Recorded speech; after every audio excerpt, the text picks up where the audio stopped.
Hi. This story is an excerpt from a much longer short story. It's called Orange in a Turquoise Sky.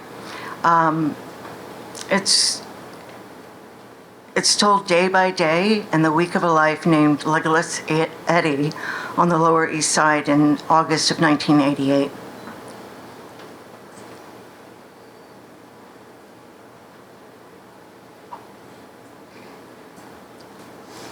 As soon as Eddie turned the crowded corner and saw a wide berth had been given to the door of his and Yvonne's squat, he knew. A child's rocket ship sheet gently fluttered over the empty door. Eddie tried to imagine her putting it up. Had it been her last bitter, ironic joke, or had she been reaching for something sweet in her last moments? At the door, he gagged on the smell of death, rotted meat and shit. He brought the wheelchair to an abrupt halt. The fields of Vietnam overwhelmed him. Buddha sprawled in a field of pale violet forget-me-nots, the top of his head gone. The bitter black velvet of night skies, feeling crushed by the heaviness of white stars, canned spaghetti, boredom, numb fear, the hot fear, a child's shy smile, seeing his leg pieces dangling in a tree the night he stepped on a bouncing Betty. That night, he was just taking a piss. Yvonne was slumped against the wall, the gun still in her hand, the corneas of her eyes milky. He wheeled deeper into the room. Green bottle flies, bloody foam. Her gift of the goldfish was dried and dead amidst the shattered shards of glass on the floor. Her blood and bones scattered across the wall like a bouquet of deep red roses in bloom. On the floor, he spied her skull ring. She never took it off. He knew she had left it for him. His fingers shook as he tried to pick it up, and he wondered, why did he always struggle to find beauty in the pain of the world? But truthfully, the stars were never, ever more crushing and luminous than the night he lost his legs. He slipped the skull on his thumb. He could finally admit it. She had been sick with the virus. Gun in hand, Yvonne had finally taken control. And what about him? A legless clown spouting the bard with a begging cup in hand. Saturday. Eddie had been up all night, hiding in the shadows of the trees in the park where he had lived for so many years. He would never go back to the squat now with Yvonne being gone. He felt disordered, too much noise in his head. No matter where he wandered, he always ended up in the same space. He used to be able to go anywhere in his mind. No more. There was a black heart nesting in the high yellow sun, and the streets had grown narrower and narrower and narrower. He had dreams of glass and steel, spreading like a virus in the city, cutting sunlight, killing people. How to see the world when it is hidden by the clarity of light? So difficult to navigate. Where to go? Missing his legs. Pinned to the night sky all those years ago, feeling eternity. And now, drowning in Thunderbird for an eternity. Sunday. Rolling down the sidewalk, Eddie could see and feel all the different layers unfolding in front of him. Dreams rushed out of hollow buildings, and misunderstandings glittered on dirty sidewalks. The stumps of his legs pulsed. His tongue could not word the presence of the present. He rolled on. He had heard of something that seemed of myth and an oasis, and he was going to find it. Yvonne's suicide had cracked him open. Heading east, he rolled past gardens of melons and beans, a band rehearsing in a storefront, knots of junkies, threading in and out of abandoned tenements, strutting roosters and tweaking crackheads, and poetry, defiant and providential, shouted outside a bodega. Finally, he found what he was looking for. In a city piled high with trash and chaos, the dirt lot was pristine. A fence of bricks and burnt wood encircled a tarp that had been fashioned into a tent. A singular tree offered cool shade, its canopy slush and heavy. And in the middle of the lot, within a white picket fence, on a red leopard Queen Anne wingback chair, in front of a pond, flush with flashing goldfish, sat a man. "Hey," shouted Eddie as he pushed into the oasis toward the man. The man was queerly silent. Eddie hesitated, then continued on. After much effort, he pulled up to the opening in the white fence. Inside the hand-dug pond, 3 goldfish shot through the water and fixed their black gold-rimmed eyes on Eddie before darting away, their long, forked, golden tails fluttering. Now that he was closer, he saw that it was Emmett, the Vietnam vet he had met earlier in the week outside of Katz's.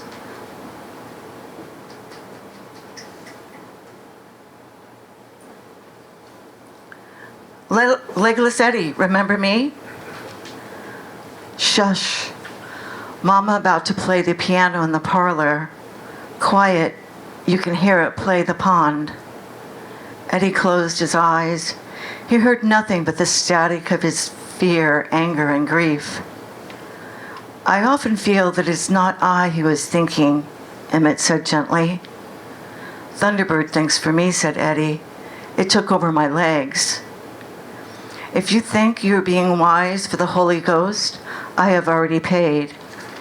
Peacocks flash turquoise for Mother, Father, Son, and Holy Ghost." Eddie heard the slapping rhythm of car wheels on asphalt. He wondered what Yvonne would think of a place like this. She probably would have stomped through it. She never had had an appreciation for delicacy.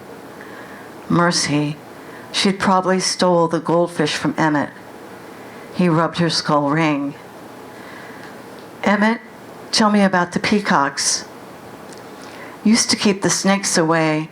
My father has black hair in the jungle. My peacock had black eyes. I also lack black eyes.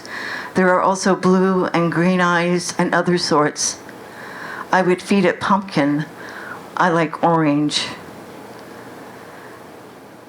Eddie looked at the patience and hope and love that had gone into building this small piece of paradise in a city that was dark and radiant and could grind a man or woman down to pieces or lift them as a song. Emmett held a fragility that was both dangerous and defiant. Yvonne, Emmett. Eddie's heart hadn't felt so full and broke since the night he lost his legs. "You've got a real pretty place here, Emmett.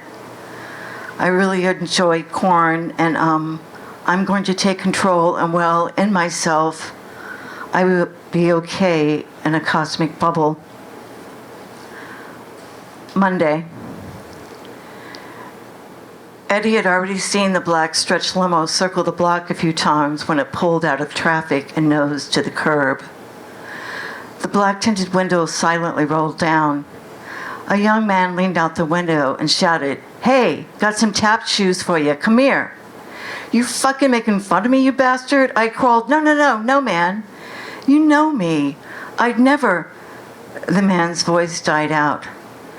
Eddie rested his begging cup between his thighs and rolled a little closer. The man's short, twisty dreads were wild, a few sores on his face, but there was a startlingly handsome beauty in his bones. Shadows resided in his dark eyes, like a fire dying. Eddie felt a twist in his belly. He rolled a little closer to the limo. "You know me," pleaded the young man. "Mr. Juliet," the man said as he interrupted. Somewhere behind him, Eddie heard the night song of a confused sparrow, and he remembered. I'm singing in the rain, just singing in the rain. Eddie began singing it soft, a little rough. A smile blazed across the young man's face, and he sang, what a glorious feeling, I'm happy again. Come on, Eddie, I'm laughing at clouds. Together, they finished the song, they laughed, and the young man reached to the window and grabbed Eddie's hand. Sorry, but I forgot your name. Eddie, Legless Eddie. And you're Jean-Michel, right? Yeah, man. That night was long ago, forever, Jean said. Heard you got famous, rich, Juliet told me. Something like that. Eddie remembered the night they met. Juliet brought him around to the park. He talked big about what a great artist he was. One day he was going to be in MoMA, the Guggenheim. Eddie had been surprised when Juliet didn't challenge the young kid. She just nodded to Eddie and said, he's fucking amazing. It was a cool spring night. They lit a fire in a rusty barrel in the park. Didn't really need it, but Juliet said she needed orange flames. She was so high she floated as if underwater. Jean had taken out a black magic mark and slashed a poetic line on the park bench. They passed between them a bottle of Jack, and before the bottle was half gone, Eddie had confessed his childhood fancy for tap, his love for Gene Kelly, and his Broadway hoofer dream before the war took his legs. And then something glorious. Juliet exploded through her dream and did a 1 and a 2 and a 3 spank heel shuffle heel step. He started a boisterous singing in the rain. Jean joined in the singing. When Juliet laughed out, hey guys, I only know a few steps, Jean laughed and took her hand, everyone laughing, the joy. Jean and Juliet drank and twisted, just the whisper of the trees and the music in their heads. Jean broke away, flailing and stomping a mad funky chicken, and Juliet returned to James Brown's Split, effortlessly sliding up like a sparrow taking flight. Juliet took hold of his hands, her hands so warm and alive, and Jean grabbed the wheelchair handles, and the three of them swooped in crazy circles, singing over and over, I'm singing in the rain. Eddie had never really talked to Jean after that night, a hey and a wave here and there, but it had been a really long time since even that. You seen Juliet lately? Asked Eddie. No, man, we kind of had a falling out. You seen her? The interior of the limo was cool, dark, and lush. Coltrane's A Love Supreme played softly. The other day, she's trying to get clean, replied Eddie. You know what I remember about her? Jean said. She smelled sweet and bitter all at the same time. Yvonne died. I found her yesterday. Did you know her? Eddie was struck with a strong memory, almost hallucinatory. The gravel and piss in Yvonne's talk, the heavy stomp of her motorcycle boots. She had the virus, killed herself. Didn't know her. Sorry, man. That's rough. Juliet didn't like her. Ha, John laughed. Easy to get on her shit side. A police siren screamed in the distance. Drunk boys in preppy threads shoved one another while they waited for the red light to change.